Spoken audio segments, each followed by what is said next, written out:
Maayong adlaw sa tanang mga Pilipino sa tibuok nasod ug sa nagkalaing-laing parte sa kalibutan. Magandang araw po sa lahat. Ako po si Claudette Loreto at ito ang Valiente News. Araw-araw mula Lunes hanggang Biyernes sa ganitong oras ay ibabahagi namin sa inyo ang mga balita at iba't ibang impormasyon tungkol sa Office of the Vice President. Pahirapan man ang pagpasok sa tinuturuan na paaralan, nangingibabaw pa rin ang dedikasyon at pagmamahal ng mga guro mula sa probinsya ng Bukidnon para sa kanilang mga estudyante na ang karamihan ay kabilang sa indigenous people community. Ayon sa mga guro, tuloy ang kanilang pagsiserbisyo sa bayan hanggang mayroong isang bata na nangangarap at nais matuto. Bilang pagkilala sa di matatawaran na serbisyo ng bawat guro sa bansa, naging laman ng Basic Education Report ni Vice President at Education Secretary Sara Duterte ang pagtutok sa kapakanan ng mga guro. Narito ang ulat ni Maribeth Adlawan.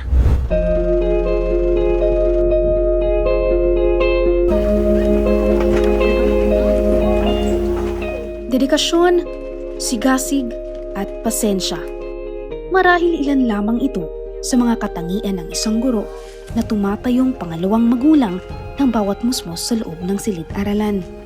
Pasa nila ang responsibilidad ng paghubog sa isang bata at ang pagtulong sa pagbibigay katuparan sa kanilang mga pangarap sa buhay.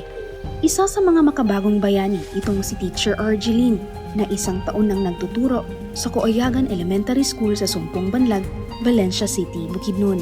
Pahirapan man ang pagpasok sa tinuturuan niyang paaralan, nangingibabaw ang dedikasyon at kanyang pagmamahal sa mga bata at sa kanyang piniling propesyon. Para kay Teacher Argeline, hanggat may isang batang nangangarap, tuloy ang kanyang pagseserbisyo. Lisod kay ang dalan before, so i-compare naman sa karon. Kaya sa una kay gabangag-bangag pa jud ang dalan, grabe ka rough road. So sa una uli mi alas 4, maabtan kami alas 6. Tulad ni Teacher Argeline, matayog din ang pangarap ng guro na si Reynalyn para sa kanyang mga mag-aaral. Kaya kada araw, bumabangon at pursigido siyang magturo kahit pakatumbas nito ang pagtawid sa sapa at mahigit 1 oras na lakaran sa mabato, makitid at matarik na daan. Makarting lamang sa basbasan ng Tudiraya Tutigwa Elementary School. Ganito kahirap ang mga pinagdadaanan ng guro tuwing papunta sila sa kanilang paralan upang magturo. Makitid at halos bangin na ang kanilang nilalakad. At higit sa lahat, tumatawid sila dito sa sapa araw-araw. Ang unang struggle, ma'am, is ang transportation. Magbiyahe pa mi 1 hour kapin. Magkuan lang siya, ma'am, land travel. Magulian man ko mahapon.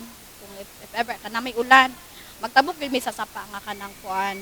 Lam gid kay ma'am. Murag tagaliog gid pud namo, ma'am. Nisakay mi sa motor sa Katig.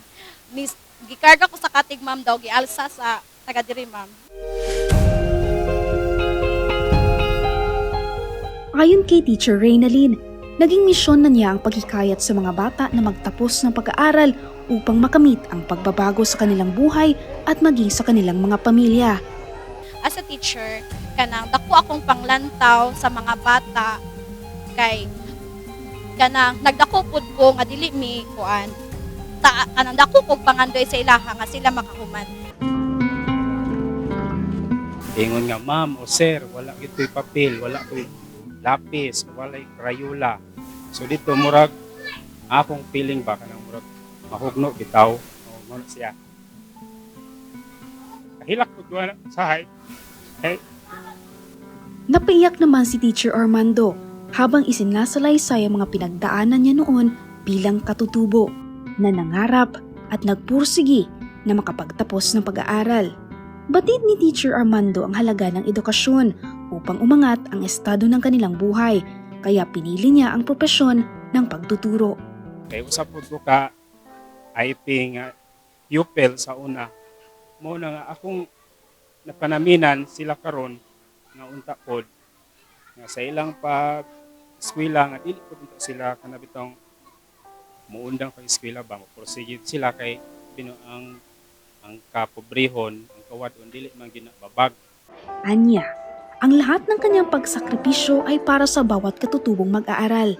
Unta ang mga IP pupils karon, dili nato una-hunaon nga kita pobreta. Dili nato una-hunaon nga kita behind ta sa ilaha.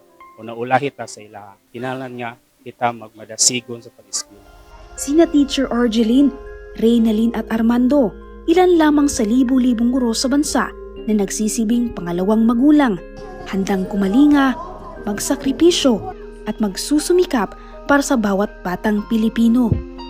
Sa kanyang mga naging talumpati, inahayag ng Vice Presidente at kalihim ng Kagawaran ng Edukasyon Inday Sara Duterte ang kanyang taus-pusong pasasalamat at pagsaludo sa mga guro. Maraming salamat sa inyong suporta, mga kababayan ko, sa akin, sa aking trabaho, sa aking opisina, at maraming salamat sa suporta ninyo sa ating mga guro, sa ating mga paaralan. Sa ating mga guro, nagpapasalamat po ako sa inyong serbisyo sa ating bayan at sa inyong pagtulong sa ating kabataan. Mabuhay po kayong lahat. Naging laman din ng Basic Education Report 2024 ni Inday Sara na tututukan ng kagawaran ang kapakanan ng mga guro sa bansa. Kaya't sinisikap ngayon ng kagawaran na mabigay ang benepisyo ng mga guro tulad na lang ng teaching overload, overtime pay, service credits at pag-alis ng admin tasks sa kanilang mga trabaho. Binuo din ng DepEd ang Last Mile Schools program na naging prioridad ang pagpapatayo ng dekalidad ng mga silid-aralan sa mga lugar na kabilang sa geographically isolated and disadvantaged areas at pagkabit ng solar panels sa mga lugar na walang kuryente. Maribeth Adlawan, lahat para sa Diyos, Bayan at Pamilyang Pilipino. Valiente News. Sa lahat ng mga guro sa bansa, maraming salamat sa inyong dedikasyon, sakripisyo at sa inyong di matatawarang pagmamahal para sa bawat Pilipinong mag-aaral. Bahagi kayo ng aming mga nakamit na tagumpay sa buhay. Mabuhay ang mga Pilipinong guro. Para sa karagdagang detalye at impormasyon, maaaring bumisita sa aming website na valentinews.com o mag-subscribe sa aming official YouTube channel na Valenti News. O di kaya i-follow ang aming official Facebook page at X. Muli ako po si Claudette Loreto at ito ang Valenti News. Lahat para sa Diyos, Bayan at Pamilyang Pilipino.